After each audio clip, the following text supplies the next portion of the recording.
صلى الله على محمد صلى الله عليه وسلم.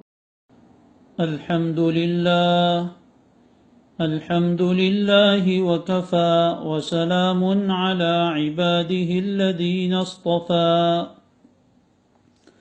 أما بعد فأعوذ بالله من الشيطان الرجيم. بسم الله الرحمن الرحيم. وإذا قرئ القرآن فاستمعوا له وأنصتوا لعلكم ترحمون. وقال الله تبارك وتعالى: الذين آتيناهم الكتاب يتلونه حق تلاوته أولئك يؤمنون به ومن يكفر به فأولئك هم الخاسرون. وقال الله تبارك وتعالى: وأمرت أن أكون من المسلمين وأن أتلو القرآن. وقال الله تعالى: اتل ما أوحي إليك من الكتاب وأقم الصلاة. وقال الله تبارك وتعالى: ورتل القرآن ترتيلا. وقال الله تبارك وتعالى: وقال الرسول يا رب إن قوم اتخذوا هذا القرآن مهجورا. وقال النبي صلى الله عليه وسلم: القرآن حجة لك أو عليك. وقال النبي صلى الله تعالى عليه وعلى آله وسلم: اقرأوا القرآن فإنه يأتي يوم القيامة شفيعا لأصحابه. وقال عليه الصلاة والسلام: من قرأ حرفا من كتاب الله فله به حسنة والحسنة بعشر أمثالها.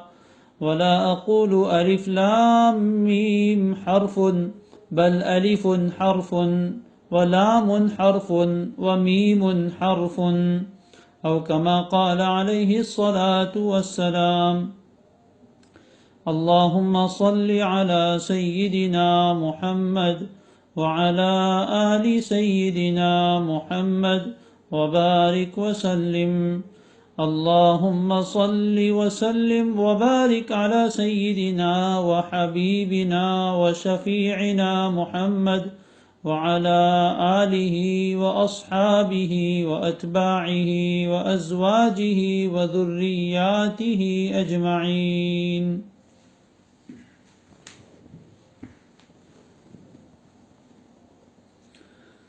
بہت ہی احترام کے قابل میرے دینی بھائیوں، دوستوں، بزرگوں اور میری عزت مآب ماؤں اور بہنوں، اس سے پہلے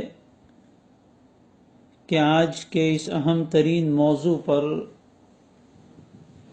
کچھ کہنے اور سننے کا سلسلہ شروع ہو، اس سے پہلے میں بھی اپنی نیت صحیح کر لوں، آپ بھی اپنی نیت صحیح کر لیں کہ جو بات سنیں گے، کہیں گے، انشاءاللہ اس کو اپنے دل میں اتارنا ہے، اس کو اپنی زندگی میں لانا ہے۔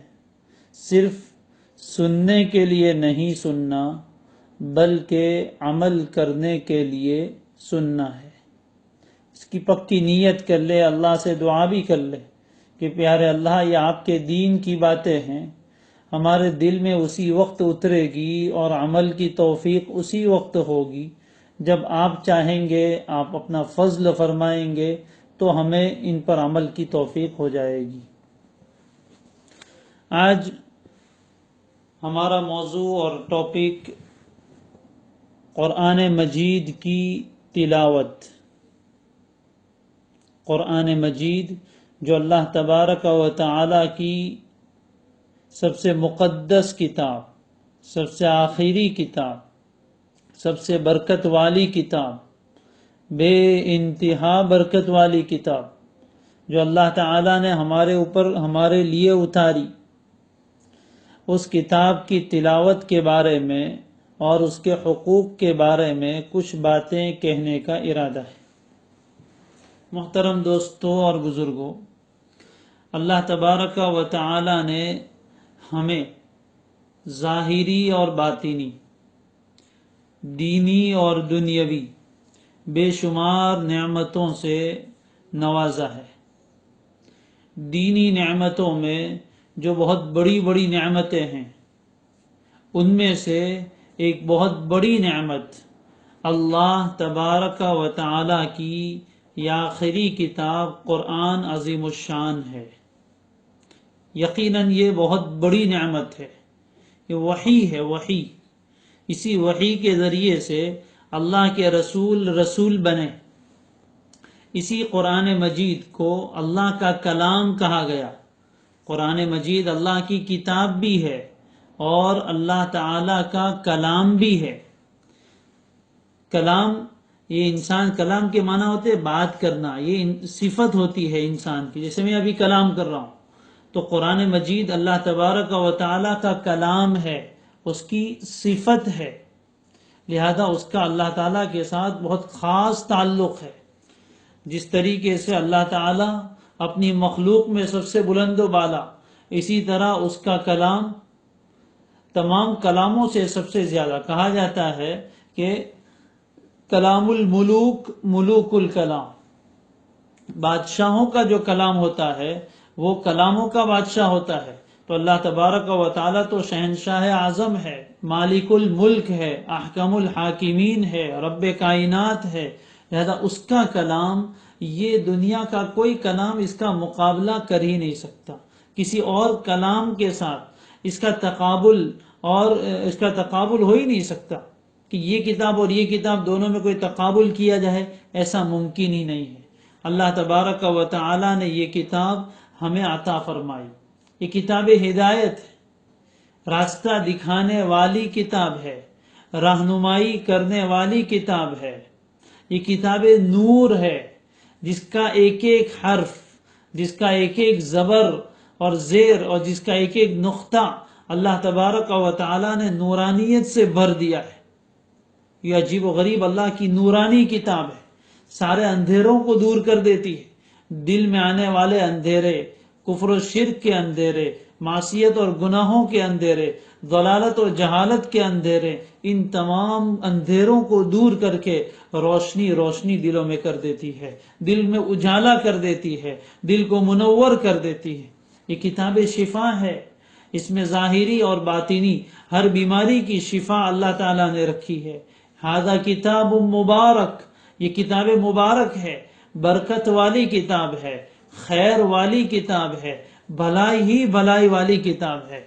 یہ کتاب حکمت ہے، حکمت کی باتیں، دانائی کی باتیں، عقل مندی کی باتیں، عقل کو بڑھانے والی باتیں، عقل کو ٹھیک کرنے والی باتیں اللہ تبارک و تعالی نے اس میں اتاری۔ تلک آیات الکتاب الحکیم، یہ حکمت بھری، دانائی بھری کتاب کی آیتیں ہیں۔ قرآن مجید میں جگہ جگہ اللہ تبارک و تعالی فرماتے ہیں۔ اللہ تعالی ہمیں اس کتاب کی عظمت عطا فرمائے، اس کتاب کا مقام اور مرتبہ سمجھنے کی اللہ ہمیں توفیق عطا فرمائے۔ اللہ کی قسم، یہ اتنی عظیم کتاب ہے، یہ اللہ تعالیٰ کا اتنا بڑا احسان ہے کہ اس نے ہم جیسے لوگوں کو اتنی عظیم الشان کتاب عطا فرمائی، کتاب ہدایت اور گائیڈ بک عطا فرمائی، جس کی رہنمائی میں، جس کے گائیڈنس میں ہم اپنی منزل تک صحیح پہنچ سکتے ہیں۔ یہ اللہ تعالیٰ کا عجیب احسان ہے ہمارے اوپر کہ اللہ نے ہمیں یہ کتاب عطا فرمائی ہے۔ میرے بھائیوں، بزرگوں اور میری ماں اور بہنوں، سب سے پہلی چیز جو ہونی چاہیے، آج کی اس مجلس کی برکت سے اللہ تعالیٰ ہمارے دلوں میں اس کتاب کی عظمت اتار دے۔ اصل بات یہ ہے کہ آج ہمارے دل اللہ تعالیٰ کی اس عظیم الشان کتاب کی عظمت سے خالی ہو گئے، اس عظیم الشان کتاب کی عظمت سے خالی ہو گئے۔ دنیا کی ہر چیز کی عظمت ہے، قرآن مجید کی عظمت دلوں میں نہیں ہے، قرآن مجید کی محبت دلوں میں نہیں ہے۔ اس کا نتیجہ یہ ہے کہ آج ہمارا قرآن کے ساتھ رشتہ بہت کمزور ہو گیا ہے، اور بہت سے لوگوں کا اللہ معاف فرمائے بالکل ختم ہو چکا ہے۔ یہ تو ایسی کتاب تھی، اس کو سینے سے لگایا جاتا، اس کو دلوں میں اتارا جاتا، اس کو زندگی میں سجایا جاتا، لیکن ہم نے اس کو صرف دم درود کی کتاب بنا کے رکھ دیا، کسی کا انتقال ہو جائے تو ایصال ثواب کی کتاب بنا کے رکھ دیا، اور گھر کے طاقوں میں اس کو سجا دیا، گرد و غبار کھاتا ہوا اس کو چھوڑ دیا۔ اس کتاب کی عظمت ہمارے دلوں سے نکل گئی، نتیجہ یہ ہوا کہ ہماری اللہ تعالیٰ کی نظروں سے ہم گر گئے۔ اس لیے قرآن مجید اللہ تعالیٰ کا عظیم کلام ہمارے درمیان ہے، اور اس کے حقوق ہیں۔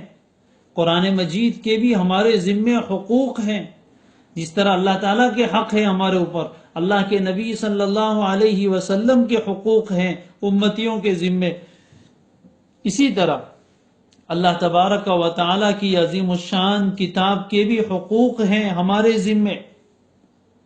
چنانچہ اس کے بہت سارے حقوق ہیں، ان میں سے چند حقوق میں بیان کرتا ہوں، اس کو یاد بھی رکھیے اور ان حقوق کو ادا کرنے کی نیت بھی کیجیے، اور آج ہی سے عمل بھی شروع کر دیجیے۔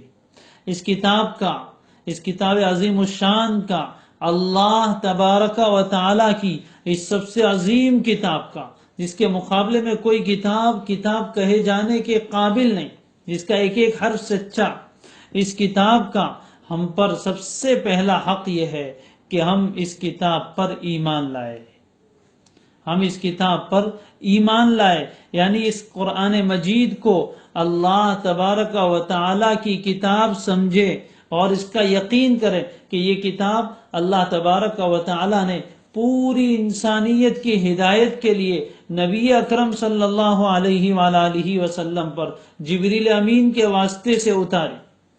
اس بات پر ایمان، الحمدللہ ہر مسلمان اس درجے میں تو قرآن مجید پر ایمان رکھتا ہے کہ اللہ کی کتاب ہے، اللہ نے حضرت جبریل کے واسطے سے نبی اکرم صلی اللہ علیہ وسلم پر اتاری۔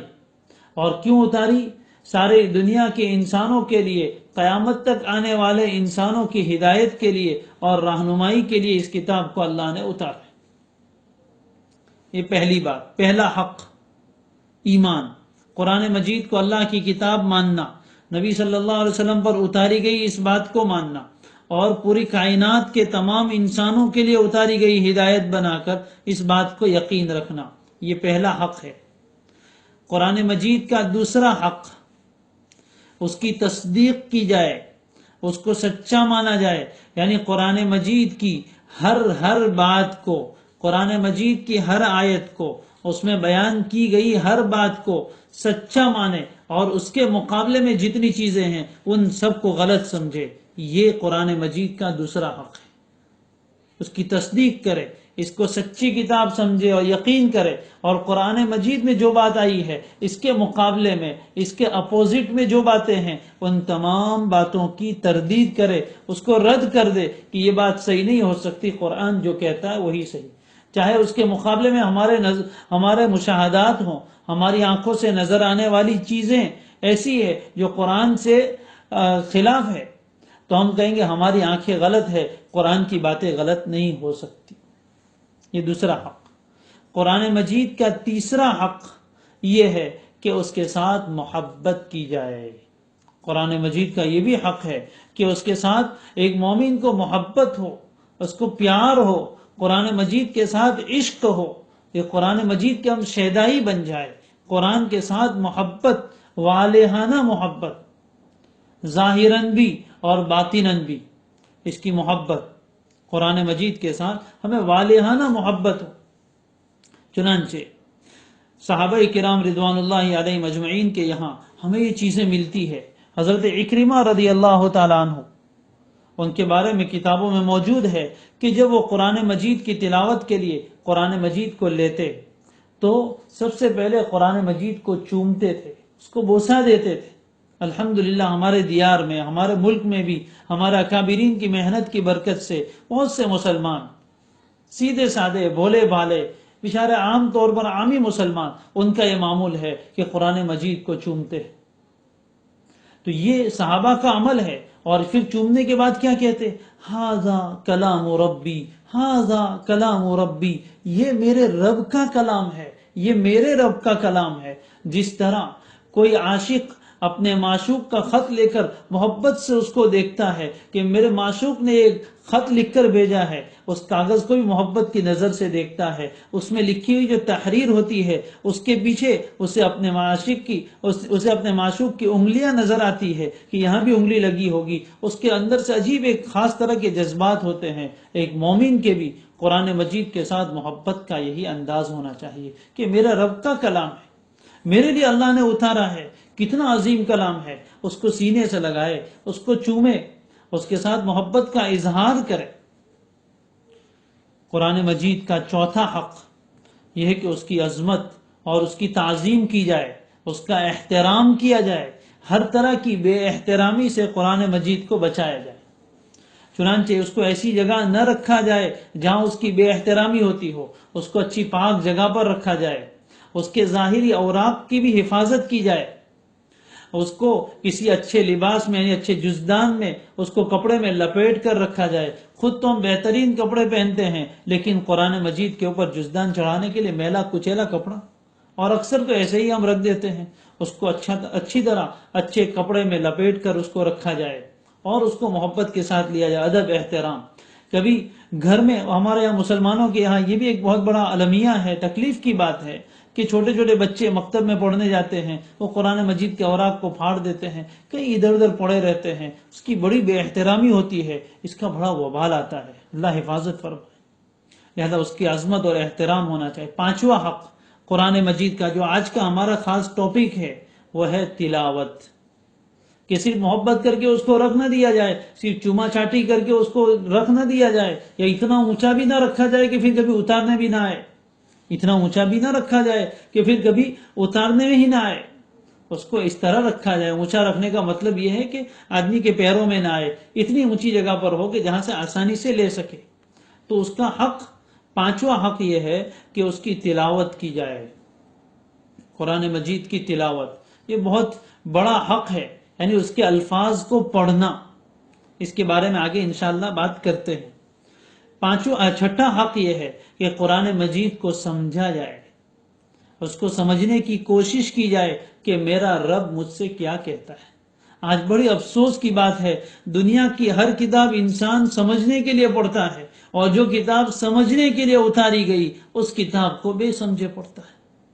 اخبار پڑھتا ہے تو سمجھ کے پڑھتا ہے، موبائل کا میسج پڑھتا ہے تو سمجھ کے پڑھتا ہے، جو چیز سمجھ میں نہیں آتی اس کو نہیں پڑھتا۔ اور قرآن مجید جو سمجھنے کے لیے ہی اتاری گئی، اس کتاب کو بغیر سمجھے پڑھتا ہے، اور بغیر سمجھے پڑھنے کا پھر احساس بھی نہیں ہے۔ بچپن سے پڑھ رہا ہے اور آج 55 پر پہنچ گیا، لیکن زندگی میں ایک مرتبہ بھی یہ خیال نہیں آیا کہ میں دیکھوں تو صحیح کہ میرا رب مجھ سے کیا کہتا ہے۔ یہ کتاب مجھ سے کہتی ہے، آپ سے کہتی ہے، ہر پڑھنے والے کو مخاطب بناتی ہے۔ یہ اللہ تعالیٰ کا پیغام ہے، یہ اللہ تعالیٰ کا میسج ہے، تمام انسانوں کے نام، ہر انسان کے نام۔ اگر دنیا کے کسی بادشاہ کا خط آ جائے، اگر کسی عدالت کا سمنس آ جائے اور انگریزی میں وہ پڑھنا نہیں آتا، کسی پڑھنے والے کے پاس لے کر جاتا ہے، اس میں کیا لکھا ہے؟ ارے موبائل میں ایک میسج آ جائے، انگریزی نہیں آتی، کسی پڑھنے والے کو بتاتا ہے کہ دیکھو نا کیا میسج آیا ہے۔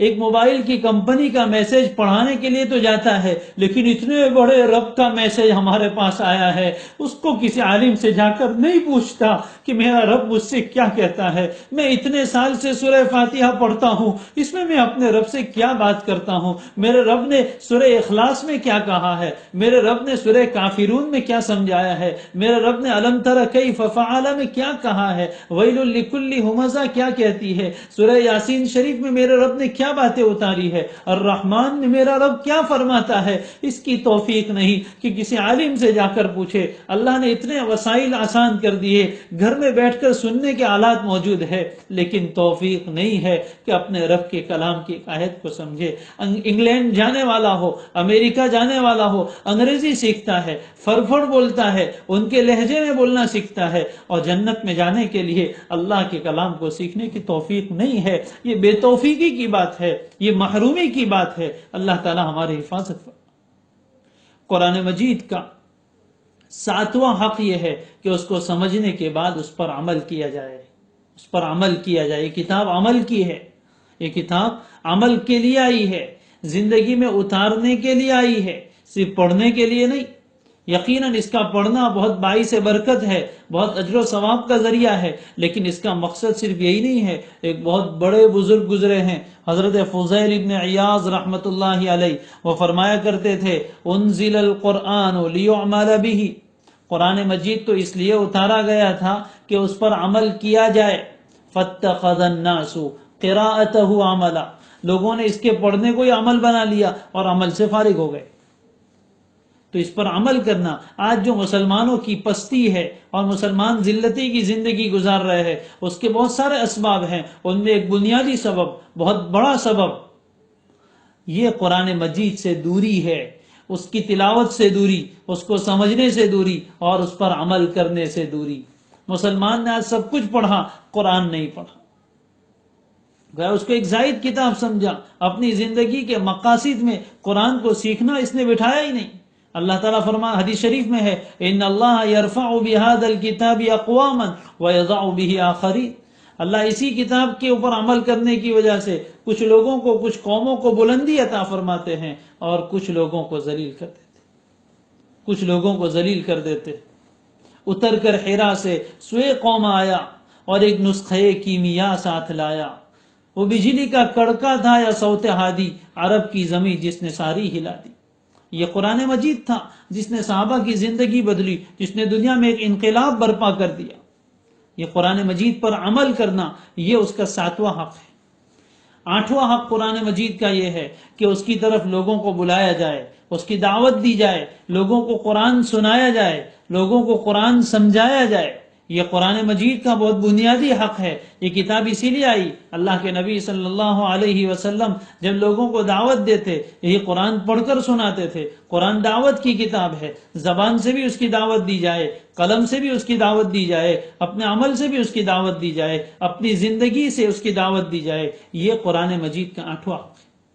اور قرآن مجید کا 9واں حق یہ ہے کہ اس کی نشر و اشاعت کی جائے، اس کو دنیا میں عام کیا جائے، اس کو پھیلایا جائے، اس کے نسخے لوگوں کو دیے جائے، اس کے ترجمے اور تفاصیل لوگوں تک پہنچائی جائے اور اس کو دنیا میں پھیلانے کی محنت کی جائے۔ یہ قرآن مجید کے کچھ حقوق ہیں، اور بھی ہوں گے، اور بھی قرآن مجید کے حقوق ہیں۔ یہ چند حقوق ہیں جو ابھی ذکر کیے گئے۔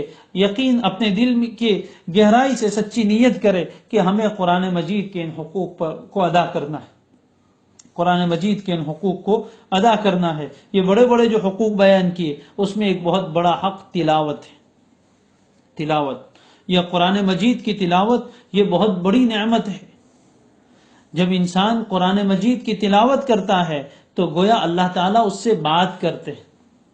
قرآن مجید کی تلاوت جب انسان کرتا ہے تو اس میں اللہ تعالیٰ اس سے بات کرتے ہیں، اس لیے کہ کلام اللہ ہے، اللہ کا کلام ہے، اور کلام جو ہے نا بات، تو اللہ تعالیٰ اس سے یعنی قرآن پڑھنے والے سے بات کرتے ہیں۔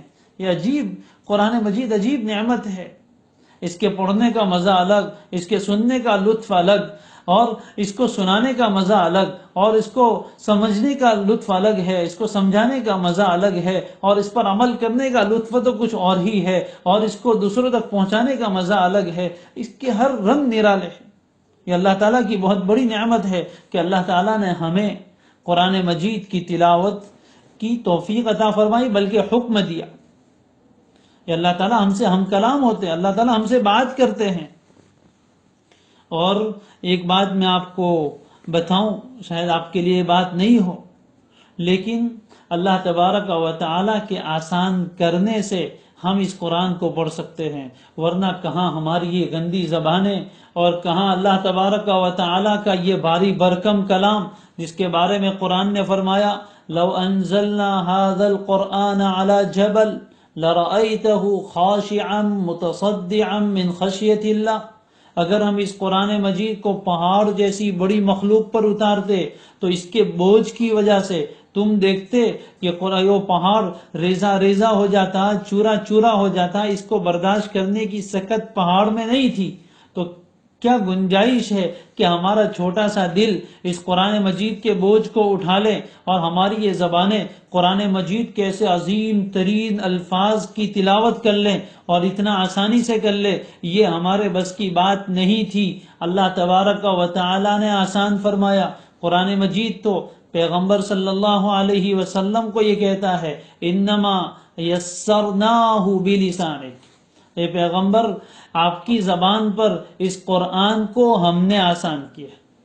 تو معلوم ہو قرآن اللہ جب آسان کرتے ہیں تب ہمارے لیے آسان ہوتا ہے، ورنہ ہماری یہ سکت نہیں تھی۔ اور اس سے زیادہ عجیب بات میں آپ کو بتاؤں کہ قرآن مجید کی تلاوت کا اللہ نے ہمیں حکم دیا اور ہمیں اجازت دی، فرشتوں کو قرآن مجید کی تلاوت کی اجازت نہیں ہے، فرشتے قرآن مجید کی تلاوت نہیں کر سکتے۔ علامہ ابن الصلاح ایک بہت بڑے عالم گزرے ہیں، انہوں نے اپنے فتاوی میں یہ بات ذکر کی ہے، اور علامہ سیوطی نے الاتقان فی علوم القرآن نے یہ بات نقل کی ہے کہ فرشتوں کو قرآن مجید کی تلاوت کی اجازت نہیں۔ جبریل امین جب لے کر آتے تھے تب تو تلاوت کرتے تھے، ان کے علاوہ دوسرے فرشتوں کو قرآن پڑھنے کی اجازت نہیں۔ وہ نوری مخلوق، ہر طرح کی معصیت سے پاک، گناہ کر ہی نہیں سکتے، ان کو قرآن کی پڑھنے کی اجازت نہیں۔ اور ہماری زبانیں جو پتہ نہیں ہزاروں مرتبہ جھوٹ بولتی ہے، غیبت کرتی ہے، بدگوئی کرتی ہے، ایسی گندی زبانوں سے اللہ تعالیٰ نے ہمیں قرآن مجید کے پڑھنے کی توفیق دے دی،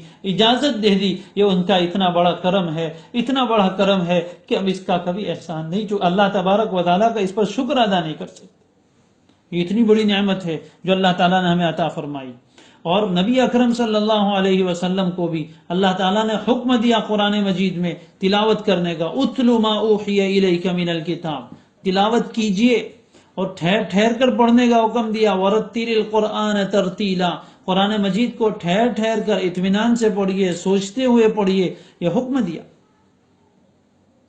اور نبی اکرم صلی اللہ علیہ وسلم زندگی بھر قرآن مجید کی تلاوت کا اہتمام فرماتے رہے، نمازوں میں بھی پڑھتے تھے، رات کے نفلوں میں پڑھتے تھے، رات رات بھر نماز پڑھتے، پیر مبارک میں ورم آ جاتا، اور نماز کے علاوہ میں بھی قرآن مجید کی تلاوت کرتے، لوگوں کو دعوت میں بھی قرآن مجید سناتے۔ اور یہی حال صحابہ کرام رضوان اللہ علیہ مجمعین کا تھا کہ پہلے دن سے امت مسلمہ نے قرآن مجید کے الفاظ کی حفاظت کا انتظام کیا، اس کو اپنے سینے میں محفوظ کیا اور اپنی زبانوں سے اس کی تلاوت کی، نمازوں میں پڑھتے تھے۔ صحابہ کرام رضوان اللہ علیہ مجمعین کے بارے میں کتابوں میں کثرت سے ملتا ہے کہ ان کی تلاوت کا کیا معمول تھا۔ صحابہ کی تلاوت کا معمول تو یہ تھا کہ کم از کم وہ روزانہ ایک منزل پڑھتے تھے، یعنی 6-7 پارے پڑھنے کا ان کا معمول تھا۔ اور بہت سے صحابہ تو وہ تھے جو پورا قرآن مجید پڑھ لیتے تھے، اور ان کا شوق قرآن مجید پڑھنے کے بارے میں اس کے واقعات کبھی کتابوں میں پڑھیے، فضائل قرآن میں اس کے واقعات پڑھیے۔ حضرت عثمان رضی اللہ تعالیٰ عنہ رات بھر قرآن مجید کی تلاوت کر کے ایک قرآن ختم کرتے تھے اور کہتے تھے لو طہرت قلوبنا ما شبعت بالقرآن، اگر ہمارے دل پاکیزہ ہو جائے تو کبھی بھی قرآن مجید سے وہ سیر نہ ہو، قرآن مجید سے پیٹ نہ بھرے، بلکہ پڑھتے ہی چلے جائے۔ دل جب پاک ہوتا ہے تو پھر قرآن مجید کی تلاوت کی توفیق ہوتی ہے۔ صحابہ کی زندگی کے بے شمار واقعات ہیں، وقت کی قلت کی بنا پر میں اس کو چھوڑتا ہوں۔ تلاوت قرآن مجید اللہ تبارک و تعالیٰ کے قرب کا ذریعہ ہے۔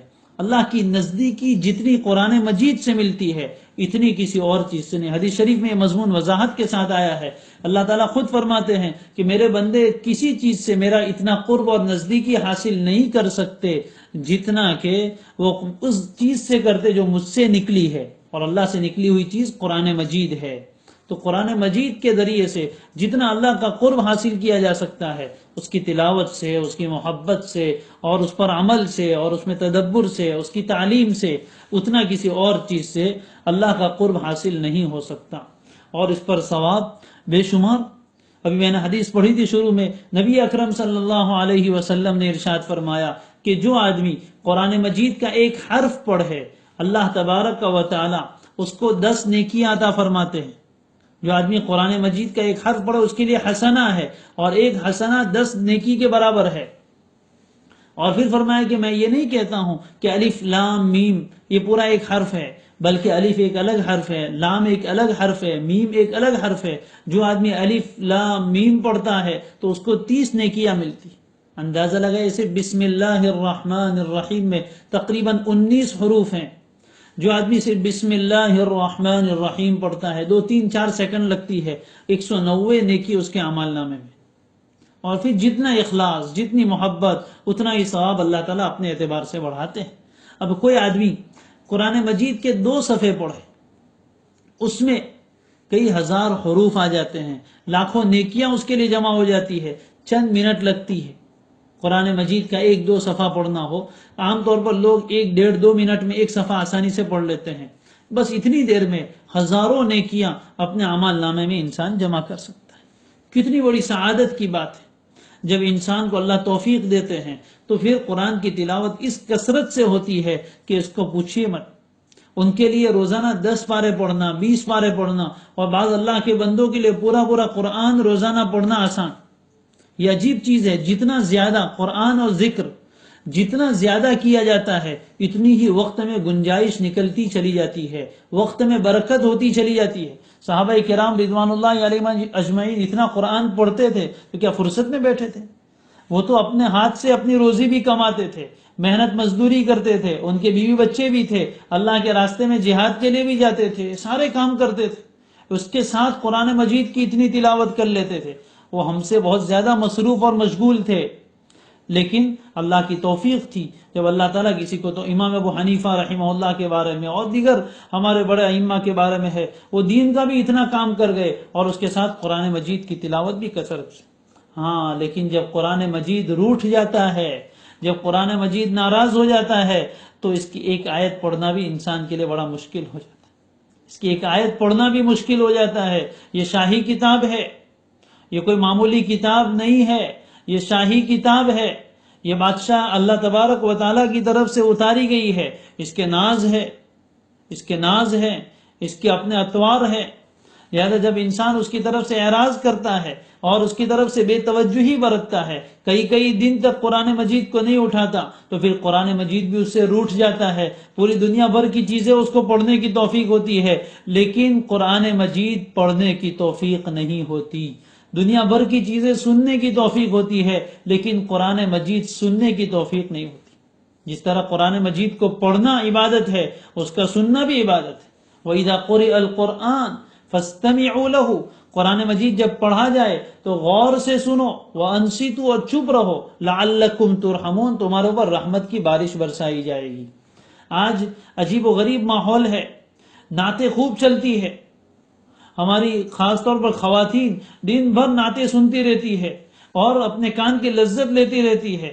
ہاں، ایک عشق کی بات الگ ہے، اللہ کے نبی صلی اللہ علیہ وسلم کی محبت میں کوئی آدمی سنے، گنجائش ہے، لیکن ذرا دیکھیں کہ انسان کا کلام ہم زیادہ سنتے ہیں یا اللہ تعالیٰ کا کلام زیادہ سنتے ہیں۔ محبت کے ساتھ، عظمت کے ساتھ قرآن مجید سننے کا معمول بنائیں۔ دیکھیے کیسا سکون ملتا ہے دل میں، اللہ تعالیٰ کی رحمت اترتی ہے۔ محبت کے ساتھ سنیں اپنے رب کا کلام۔ کیسے کیسے بہترین پڑھنے والے دنیا میں اللہ نے پیدا فرمائے، اچھی آواز میں، بہترین لہجے میں پڑھنے والے، اور ہر قرآن مجید عجیب معجزہ ہے، ہر پڑھنے والے کا لہجہ الگ اور ہر ایک میں الگ لطف ہے۔ سنیے تو صحیح، اللہ تعالیٰ نے اس دور میں ہمارے لیے بڑی آسانیاں کر دی ہے، دنیا کے کونے کونے میں پڑھنے والے کا ہم اپنے گھر میں بیٹھ کر سن سکتے ہیں، پہلے یہ سب سہولتیں نہیں تھی۔ تو قرآن مجید اللہ تبارک و تعالیٰ کا کلام، اس کے پڑھنے کا اہتمام ہو اور اللہ تعالیٰ کی توفیق اللہ سے مانگے، 2 رکعت پڑھ کے، اللہ آپ کی عظیم کتاب ہے، آج تک ہم نے بہت حق تلفی کی، اس کی طرف توجہ نہیں کی، اس لیے ہمیں توفیق نہیں مل رہی ہے، ہمارے لیے قرآن پڑھنا آسان کر دیجئے، ہمیں توفیق دے دیجئے، منائیے اللہ کو۔ یہ ناز والی کتاب ہے، روٹھ جاتی ہے پھر انسان اس کے قریب نہیں جاتا، یاد کیے ہوئے بھول جاتے ہیں۔ مکتب میں پڑھا تھا، ناظرہ پڑھنا سیکھا تھا، اور سالہ سال گزر گئے، قرآن مجید اٹھایا نہیں، نتیجہ یہ ہے کہ اب پڑھنے بیٹھتے ہیں تو زبان چلتی نہیں، ایک ایک صفحے میں 20-20 منٹ لگ رہی ہے، زبان چلتی ہی نہیں۔ کیوں نہیں چلتی ہے؟ پڑھنا تو سیکھا تھا لیکن بلا دیا گیا۔ کیوں بلایا گیا؟ اس لیے کہ ہم نے قرآن کو بلا دیا، ہم نے اس کو اٹھایا نہیں۔ یہ کوئی ایسی کتاب نہیں تھی کہ جس کو پڑھ کر چھوڑ دیا جاتا۔ ہر سال اسکول میں بچہ آگے بڑھتا ہے تو اس سال جو اس نے کتابیں پڑھی تھی وہ بکس سب پھینک دی جاتی ہے اور دے دی جاتی ہے کسی کو، لیکن قرآن مجید پڑھنے کے بعد کبھی کسی کو دیا نہیں جاتا۔ وہ تو موت تک کا ساتھ ہے، اور صرف موت تک نہیں بلکہ اس سے بھی آگے تک ساتھ دینے والا ہے۔ اس لیے قرآن مجید تو ہمارا سچا یار ہے، ہمارا سچا دوست ہے۔ جو آدمی قرآن مجید کے ساتھ اپنی دوستی کر لے اور قرآن کے ساتھ اپنا رشتہ قائم کر لے، یہ قرآن اس کو کبھی نہیں چھوڑے گا، کبھی نہیں چھوڑے گا، زندگی بھر ساتھ دے گا۔ ایسا سچا یار کبھی نہیں ملے گا، زندگی بھر ہمارا ساتھ دے گا۔ اور پھر جب موت، ابھی زندگی میں قرآن والوں کو قرآن کیسا ساتھ دیتا ہے؟ ابھی لاک ڈاؤن کا زمانہ چل رہا ہے، لوگ اپنے گھروں میں بیٹھے بیٹھے اکتا رہے ہیں کہ یار کب کھلے گا اور کب ہم باہر نکلیں گے۔ قرآن والوں کو کوئی وحشت نہیں ہے، بس وہ تو خوش ہیں کہ اچھا ہے ہمیں قرآن پڑھنے کی توفیق مل گئی، قرآن ہمارا ساتھی ہے، ہمیں کیوں اکیلے میں وحشت ہوگی؟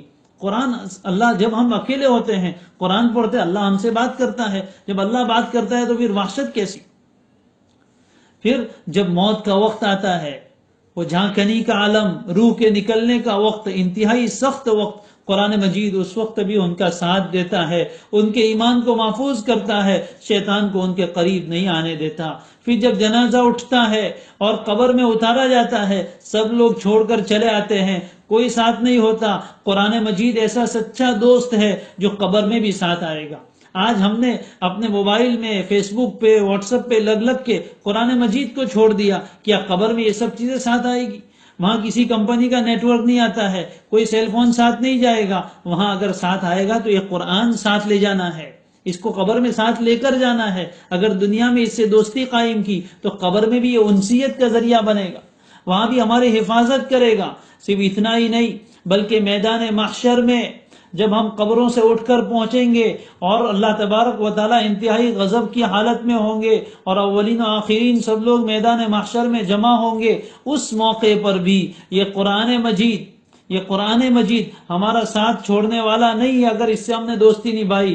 نبی اکرم صلی اللہ علیہ وسلم نے فرمایا، اقرؤ القرآن، قرآن مجید پڑھتے رہو، اس لیے کہ قیامت کے دن اپنے ساتھیوں کے لیے، اپنے دوستوں کے لیے سفارشی بن کر آئے گا۔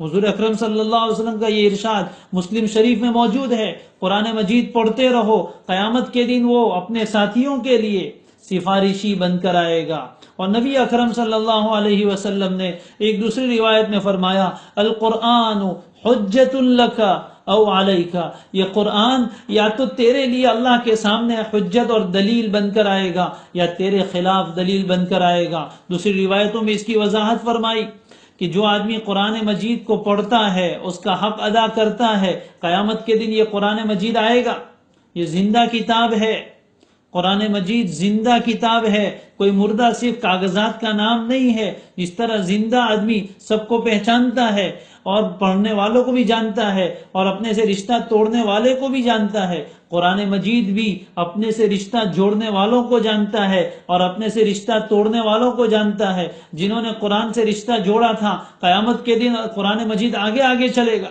اور اس میں بھی سورہ بقرہ اور آل عمران سب سے آگے ہوگی، اور آ کر اللہ تبارک و تعالیٰ کے سامنے اس قرآن والے کی سفارش کرے گا اور کہے گا، اے اللہ اس کو آپ ایک تاج پہنا دیجئے۔ اللہ تبارک و تعالیٰ اس کو تاج پہنائیں گے، پھر کہے گا اللہ اس کو ایک بہترین لباس اور جوڑا پہنا دیجئے، اللہ تعالیٰ پہنائیں گے، اور پھر قرآن کی سفارش پر وہ بلا حساب کتاب جنت میں داخل ہوگا۔ ہاں، اور سخت ترین بات یہ ہے کہ کچھ لوگوں کو قرآن مجید گردن سے پکڑے گا، اللہ کی بارگاہ میں لا کر پیش کرے گا اور ان کا مقابل بن کر آئے گا کہ اللہ میں ان کے درمیان تھا، یہ نہ مجھے پڑھتے تھے، نہ مجھے سمجھتے تھے، نہ مجھ پر عمل کرتے تھے۔ قرآن مجید اگر کسی کا مقابل بن کر آ جائے اور اللہ کے دربار میں ہمارے خلاف مقدمہ دائر کر دے، بتائیے کون بچانے والا ہے؟ کون ہمیں نجات کا ذریعہ بنے گا؟ کوئی نہیں بن سکتا. اس لیے موقع ہے قرآن مجید کے ساتھ اپنا رشتہ ہم جوڑ لیں، اس کے ساتھ اپنا تعلق قائم کر لیں، اس کے ساتھ اپنا تعلق قائم کرے، اس کے ساتھ سچی یاری لگائے. یہ زندہ کتاب ہے، یہ سمجھتا ہے، یہ بات کرتا ہے. جن کے دل ہوتے ہیں وہ قرآن کی آواز سنتے ہیں. جن لوگوں کو قرآن کے ساتھ الفت ہو جاتی ہے، اللہ کرے ہم سب کو ہو جائے. جن لوگوں کو قرآن کے ساتھ دوستی ہو جاتی ہے، اللہ کرے ہم سب کو ہو جائے. قرآن سے اچھا کوئی دوست نہیں، اس سے سچا کوئی دوست نہیں. اللہ کرے ہم سب کو یہ دوستی ہو جائے. جن لوگوں کو ہو جاتی ہے، وہ اگر کبھی قرآن سے غافل ہو جائے، قرآن انہیں بلاتا ہے. جب وہ اپنے گھر میں اس جگہ سے گزرتے ہیں جہاں قرآن رکھا ہوتا ہے، گویا کہ ان کو کھینچا جاتا ہے. کوئی آواز دیتا ہے، کیوں مجھے نہیں اٹھا رہے ہو، کیوں مجھے نہیں پڑھ رہے ہو. قرآن ان کو کھینچتا ہے. ان کا دل قرآن کے بغیر اچھا نہیں آتا. قرآن پڑھے بغیر ان کے دل میں سکون نہیں آتا. اس لیے اس بات ختم ہو جائیں گے.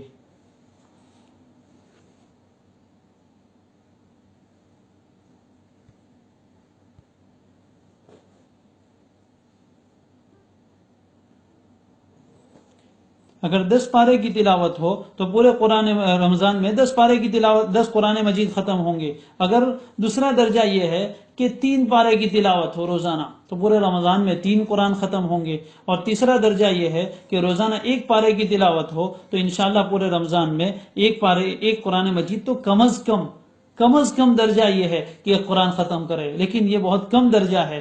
کوشش اس بات کی کرے کہ 3 قرآن، 5 قرآن، 7 قرآن، 10 قرآن ختم ہو. اور جتنا زیادہ پڑھ سکے محبت کے ساتھ، عظمت کے ساتھ پڑھیں تو انشاءاللہ تعالی اللہ تبارک و تعالیٰ کے یہاں ہمارا یہ بہتر مقام بنے گا، اور یہ ساری چیزیں ہمارے لیے آخرت میں ذخیرہ بنے گی. اور آخری بات، وقال الرسول یا ربی ان قوم اتخذوا هذا القرآن مہجورا. قیامت کے دن رسول شکایت کریں گے کہ اے اللہ، اے میرے رب، میری اس قوم نے قرآن کو پس پشت ڈال دیا تھا، قرآن کو پیچھے چھوڑ دیا تھا. کہیں ایسا نہ ہو کہ اس شکایت میں ہم لوگ بھی داخل ہو جائے. اگر رسول نے ہمارے خلاف شکایت کر دی تو ہم کیا منہ دکھائیں گے کسی کو. اس لیے نیت کرے، پکا ارادہ کرے کہ اس رمضان میں اگر قرآن پڑھنا نہیں آتا تو سیکھنا ہے، آتا ہے تو پڑھنا ہے، کم پڑھتے ہیں تو زیادہ پڑھنا ہے. اور زندگی بھر کے لیے یہ معمول اپنی زندگی میں طے کر لیں کہ انشاءاللہ ہماری زندگی کا کوئی دن ایسا نہیں ہوگا جس میں ہم قرآن مجید کی تلاوت نہ کریں. اللہ تعالی ہم سب کو اس کی توفیق عطا فرمائے. وآخر دعوانا